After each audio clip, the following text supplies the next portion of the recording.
Let's try to sum up the entire, different kind of research available about the assessment, their purpose, and किस तरह से उसकी importance है, क्या वो factors हैं जिसकी मदद से कि assessments का, examinations का fear कम हो सकता है, किस तरह students की performance उससे बेहतर हो सकती है, किस तरह से teachers उसको बेहतर अपनी एक learning tool के तौर पे, अपनी self evaluation के तौर पे use कर सकते हैं. Assessment किसी भी करिकुलम में, किसी भी लर्निंग प्रोसेस में एम्बेडेड होती हैं और होनी चाहिए. उनके बगैर अगर आप असेसमेंट को के तसव्वुर को अलहदा कर दें और ये समझें कि लर्निंग आप बिना असेसमेंट के कर सकते हैं, तो वो एक्चुअली कोई लर्निंग नहीं होती. Because there is no evidence, it will not be clear कि आप किस डायरेक्शन में जा रहे हैं. you can lose your direction, you can lose your interest, there will be no motivation, there will be no direction. So there will be actually no learning without assessment being properly placed there within the process of learning. It is firmly interconnected with curriculum and instruction. So curriculum design चाहे कुछ भी हो, आपने जो भी कुछ पढ़ाना है उसके दोनों के बीच में जो चीज़ ब्रिज करती है गैप को, वो असेसमेंट है. करिकुलम के अंदर जो भी ऑब्जेक्टिव्स हैं वो आप जब टीचिंग के ज़रिए से उनको हासिल करने की कोशिश कर रहे हैं, क्लासरूम इंस्ट्रक्शंस के ज़रिए से हासिल करने की कोशिश कर रहे हैं, तो it is only through assessment that you will come to know कि किस हद तक कौन सा करिकुलम ऑब्जेक्टिव वाकई हासिल हो सका या नहीं, या कितनी मॉडिफिकेशन मुझे चाहिए, और बच्चों की लर्निंग आउटकम्स और करिकुलम ऑब्जेक्टिव्स किस हद तक एक से हैं और उनमें बहुत ज़्यादा गैप मौजूद नहीं है. वो गैप आइडेंटिफिकेशन करना और उनको ब्रिज करने का जो काम है वो असेसमेंट ही के ज़रिए से मुमकिन होता है. जैसे जैसे टीचर्स और स्टूडेंट्स असेसमेंट को अपनी यूज़ करते जाते हैं और उनको डेली उसमें प्रोसीजर में इन्वॉल्व होते हैं, तो हम देखते हैं कि assessment plays an important role, a constant role in informing instruction, guiding the students next steps and checking progress and achievement. तो असेसमेंट जो है वो कंटिन्यूसली हमें ये सारे के सारे स्टेप्स को एक प्रोसीजरल फॉर्म में करने में मदद देता है कि वो ये देखने हमें आगाही मिलती है असेसमेंट के ज़रिए से कि हमारी टीचिंग कैसे हो रही है, इंस्ट्रक्शनल एक्टिविटीज़ कैसी हैं, guiding the students for the next step and checking the progress and their achievement in itself. Research में एविडेंस मौजूद है इस चीज़ का कि इंस्ट्रक्शन और assessments are based on clear learning goals.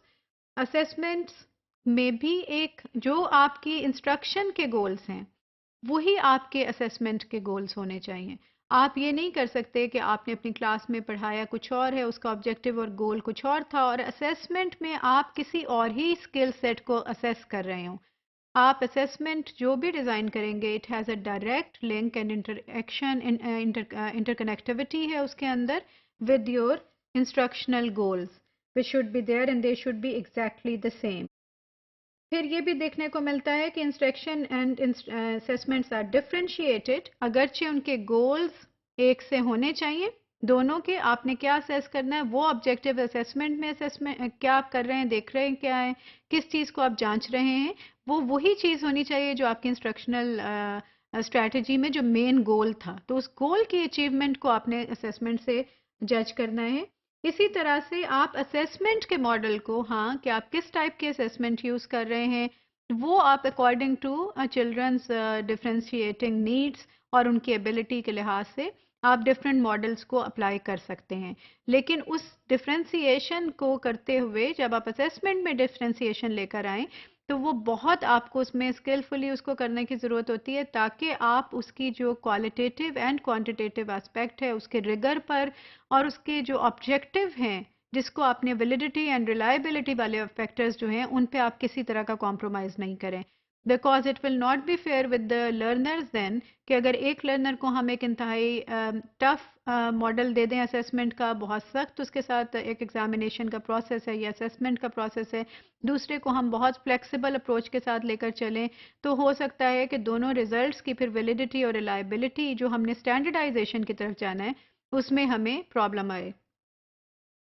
लेकिन इसमें हम लर्नर्स नीड्स के हिसाब से उनके लिए असेसमेंट का मॉडल और टूल को हम डिफ़ाइन कर सकते हैं और उसको लेकर हम उसमें थोड़ी बहुत तब्दीली के साथ हम उसको अप्लाई कर सकते हैं अपने क्लासरूम्स में. Research and experience also shows कि learning is best supported when assessment information is used to make decisions that support further learning. So learning according to research evidence उसमें बहुत ज़्यादा progress देखने को मिलती है जब आप assessment की base पे जो आपने information और data हासिल किया उसको आप यूज़ करें और उससे ही आप लर्निंग के नेक्स्ट लेवल को डिफाइन करें तो लर्निंग में बहुत positive to the point appropriate हमें प्रोग्रेस बहुत इजीली या निस्बतन एफिशिएंटली करना हमारे लिए मुमकिन हो जाता है